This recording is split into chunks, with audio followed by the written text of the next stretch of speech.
তোমরা আগে এই ভিডিওটা দেখে নাও, তারপর আমি বলছি। হচ্ছে এই যে আজকে যারা নওশাদ সিদ্দিকীর পিছনে ঘুরছে, ধরে নেন এখন 1 লক্ষ মানুষ হবে, কালকে যে নওশাদ সিদ্দিকী তৃণমূলে যোগ দেবে না তার কি গ্যারান্টি আছে? কালকে যে নওশাদ সিদ্দিকী কংগ্রেসে যোগ দেবে না তার কি গ্যারান্টি আছে? নওশাদ সিদ্দিকী কালকে যে বিজেপিতে জয়েন করবে না তার কি সিকিউরিটি আছে?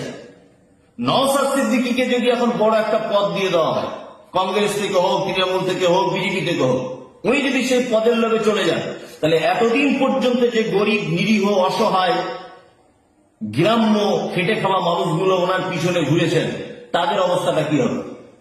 আপনারা বলুন, তাদের অবস্থা কি হবে? তারা কি করবে?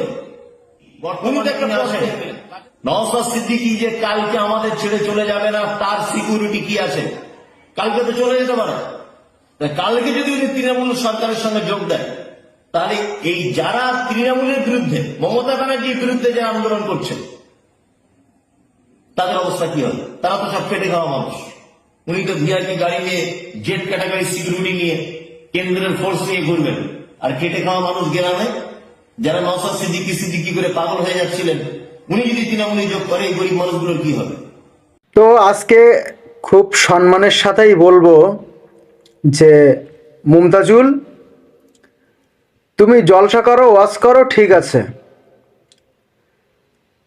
তুমি কোনো আলেমও না, তুমি কোনো মাদ্রাসাতেও পড়েছো কিনা আমার জানা নেই।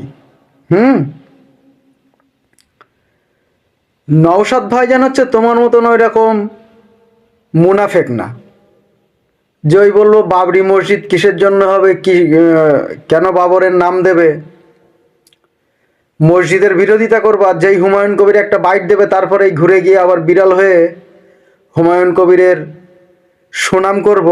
নওশাদ ভাইজান ওই রকম নেতা না।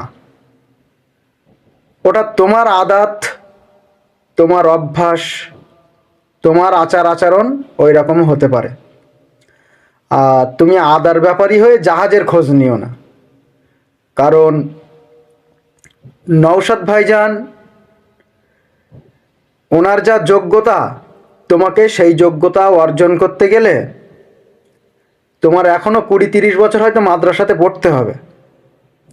আর জেনারেল শিক্ষিত হতে গেলেও এখনও কমসে কম তোমাকে 17-18 ক্লাস পড়তে হবে। হয়তো ওই 2-4টে মানুষ তোমার কথা শোনে। তো যাক, বেশি তোমার নামে আর গুণগান করব না, চলে যায় এখন নওশাদ ভাইজানের নামে একটু বদনাম করতে।